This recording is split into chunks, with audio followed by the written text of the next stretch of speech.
I've got a business trip lined up next week. It's going to last a week. My husband announced cheerfully after coming home from work. A whole week? So far, his business trips have only lasted 2 or 3 days. 1 week seemed unusually long. This time it's abroad. Abroad? No wonder he seemed so excited. It was his first business trip overseas. Our company is planning to expand to France, and I've been chosen for the inspection. He must have landed on the fast track to promotion. Being trusted with an international project like this? Taking his words at face value, I helped him prepare diligently for the trip. My name is Alice, a 40-year-old working woman. My husband, Jake, is 42, 2 years my senior. We've been married for 10 years. Despite our efforts, we've been unable to conceive a child. 2 years into our marriage, we got tested and found that the issue was with Jake. I expressed my longing for a child, but Jake refused treatment, so we were unable to have a child. Still, we've managed to maintain a good relationship as a childless couple. Make sure to bring your passport yourself. 2 days before the business trip, I told him to leave his passport, which should be in his room, in the living room. The next day when I saw it properly placed there, I prepared a suitcase and I felt reassured. However, on the day of his departure, an incident occurred. As luck would have it, I had the day off from work and drove my husband to the train station. When I returned home and was about to turn on the TV in the living room, I noticed the passport still lying there. I was sure he nodded when I asked if he had taken the passport. Why was it still here? Could it be an old passport? I wondered, but upon opening it, that wasn't the case. I hurriedly tried to call my husband, but it seemed his phone was off. I sent him an email and waited, but still couldn't get through. I wondered what time his flight was. Maybe, just maybe, I could make it if I drove. I decided to call my husband's office. Luckily, my husband's senior colleague answered the phone. And when I explained, "My husband seems to have left something behind. Could you tell me what time his flight is?" He replied, "The flight should be around 10 o'clock. It was still before 9, and the airport was an hour's drive away. Even though I hadn't been able to reach my husband, I decided to take the passport and head to the airport. However, I still couldn't get through to him even after reaching the airport. I decided to wait a little longer and took a seat on an airport bench. In the 10 years since we were married, I'd never had a reason to doubt my husband. But he spent a lot of time away from home, claiming work or business trips, and I had no idea what he was doing during those times. This time too, if it was indeed an overseas business trip, he must have contacted me by now. Considering he didn't have his passport, could it be, was the business trip a lie? But when I had called the office earlier, it seemed like he really had gone on a business trip. What was going on?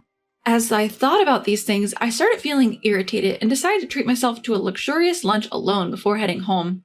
While I was having lunch, I tried to sort out my thoughts, but my suspicion that my husband might be having an affair only grew stronger. Normally, I don't enter my husband's room, but I made up my mind and opened that door. There, I found the dress shirts and business socks I was supposed to have packed in a suitcase. On his computer desk lay a diary. Feeling guilty, I picked up the diary and opened it. The date of today had business trip written on it. The destination was California. What does this mean? Why an overseas business trip? There was no information in the diary. I started up my husband's computer. Since I have a laptop that I use for work, I never use my husband's computer, so he probably never expected me to touch it. Without having to input any password, his computer started up. Looking through his emails, they all seemed to be work-related, nothing suspicious. I opened all the folders one by one, but nothing seemed to be of concern. Was I overthinking this? But something didn't add up. Suddenly, I decided to check his internet history.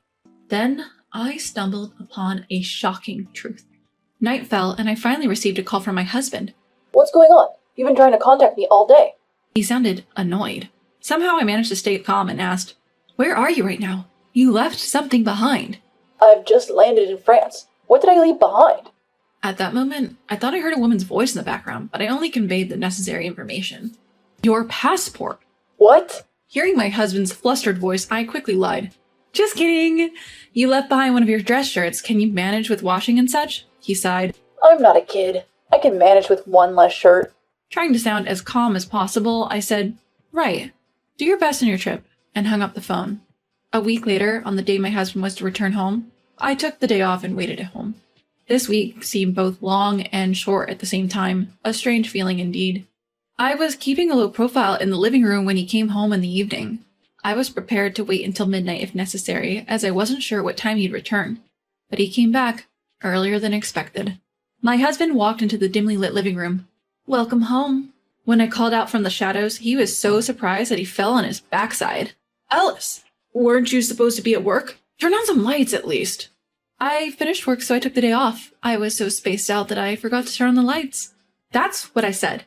But in truth, I just wanted to see his face when he returned from his trip with his mistress.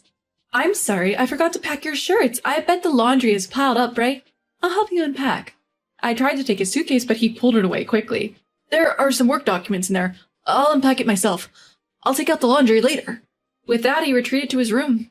Of course, there were no work clothes in the suitcase that I had packed. He was clever enough to realize that, but still, why did he do such a thing? Did he take me for granted? After a while, he came out of the room carrying a large pile of laundry. Of course, he had rumpled the clothes he had left behind as if he had used them. Smiling, I took the clothes from him. "I'm really sorry. There were only 5 shirts for a week-long business trip, right? Were you okay?" He looked away. "Yeah, I managed washing them." As he responded awkwardly, I kept cheerfully talking to him. "Hey, didn't you bring any souvenirs?"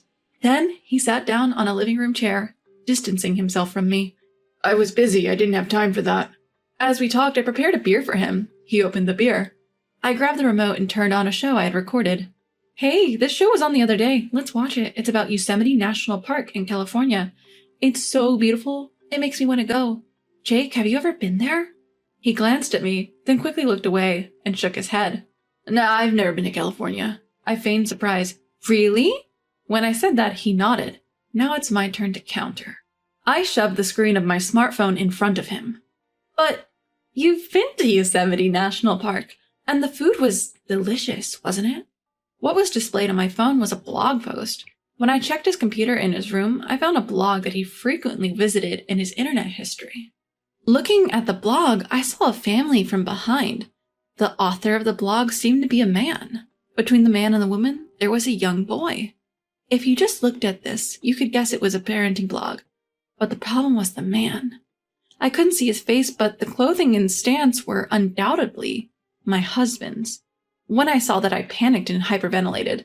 After a while, I managed to calm down and search for the blog on my smartphone. I bookmarked it without hesitation. Then I opened my planner. I hadn't noted down the days my husband was working overtime, but I did write down his business trip days. Comparing those dates with the dates in the blog, almost every post contained a picture featuring my husband. According to the blog, the boy is 4 years old. When I found this, I thought maybe my husband wanted a child and was having an affair with a single mother, playing house. When I showed the screen of my smartphone to my husband, his gaze stuck to the screen, frozen. "This is your blog, isn't it?" My petrified husband started to wave his hands in panic. "Huh? What are you talking about? What do you mean?"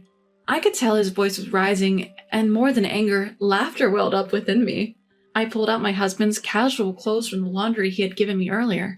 "You wore this outfit yesterday, didn't you? Look at this picture. You're diligent, updating your blog even on a trip." I showed him another blog post. "And this outfit is the same, right?" To prevent him from making excuses, I had taken his clothes out of the chest of drawers. As I pulled out his clothes while comparing them with the blog, my husband seemed to give up, started to sob, and began to kneel down in apology. "I'm really sorry. It was just a momentary lapse. A girl I met at a bar seemed to take a liking to me, and she said she was a single mother, so I got caught up in advising her." "Oh, isn't that interesting? Taking your mistress along on a company trip? How impressive." As I looked at my husband with cold eyes, he continued without looking up. "No, you've got it wrong. She wanted to go to California, and it just so happened my business trip was to Yosemite, so we met up there." "Are you serious?" My husband kept his head down and begged for forgiveness. "It was just a moment of weakness. I'll break up with her. I won't see her again, so please forgive me." I let out a sigh. That's a cheap apology. With that, I placed the divorce papers in front of him. When he checked the divorce papers, he once again apologized dramatically. "I'll pay compensation money. Don't say we're breaking up." I could only sigh. Cheating for 5 years on a whim, that's half our married life. Upon hearing those words, my husband's face changed color. I continued. "So you thought if you said it was a business trip abroad, you could secure time for a family trip? saying you're going to France but actually going to California? What's that about? At least bring your passport properly. Didn't I check whether you had your passport this morning? It seems you didn't check properly because you didn't need the passport anyway. At that, my husband looked up as if he had realized something. On the phone you said I forgot my white shirt. That's right, I heard a woman's voice from behind you and you lied to me that you were already at the destination. So I assumed you were lying about the passport. If you had realized that you really forgot your passport, you might have run away as it is. When I presented my husband's passport to him, he seemed to finally realize he had left it behind. My husband kept apologizing, but I didn't intend to let it end there. If you admit to cheating, you shouldn't have to lie. I showed him a certain investigation report and bank book. Interesting enough, my husband turned pale. You met her 5 years ago, and this child is now 4. It seems you acknowledged this child on your own, and have even been paying child support. When I found evidence of his affair in our bedroom, I immediately called my lawyer friend. She agreed to meet me that very day, so I took as many pictures as I could of my husband's diary, the clothes he wore in his blog post, and headed to meet her. My friend agreed that he was undoubtedly having an affair and suggested that I hire a private investigator for more concrete evidence. The investigation confirmed without a doubt that the child was indeed my husband's secret offspring. After that, I went back home and checked my husband's bank book, only to be shocked once more. 60,000 yen was being deposited into the same account every month. The account holder's name was a woman's. It was probably child support. He used to complain about not getting raises, but it seems he was earning well enough. The money was just disappearing into child support. I might not have noticed if it weren't for this. We each managed our own bank accounts, and this wasn't the account we used for household expenses. I would never have seen it. My husband turned pale and couldn't utter a word. I showed no mercy. After all, you're not supposed to be able to have kids, right? Is that boy really yours? When I laughed and said this, my husband finally retorted, That hospital's examination must have been wrong. It was your fault we couldn't have kids. Well, that doesn't matter anymore. I've left everything to my lawyer. Thanks to you being away on a business trip to France for a week, I've gathered plenty of evidence. When I said this in a sarcastic tone, he became enraged, realizing he had no way out. I'll pay whatever compensation I owe, just get out! I picked up the voice recorder that I had left on the kitchen counter. Everything you lied about is recorded here. Bye. I had decided to bring up divorce, so I had recorded everything just in case. My husband was alternating between anger and panic. I didn't pay him any attention and walked out of the house with my bag. My husband watched me leave without much resistance, perhaps thinking I might return if he apologized again later. After all, as far as he could see, everything in the house remained untouched.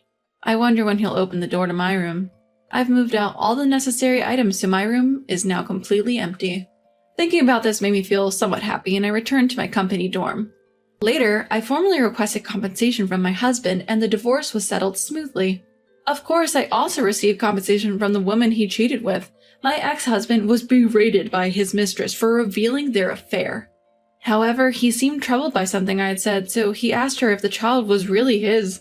She replied candidly, I don't know whose child it is. At the very least, you were just a cash cow. My ex-husband sent me an email detailing his side of the story with the other women, playing the tragic hero.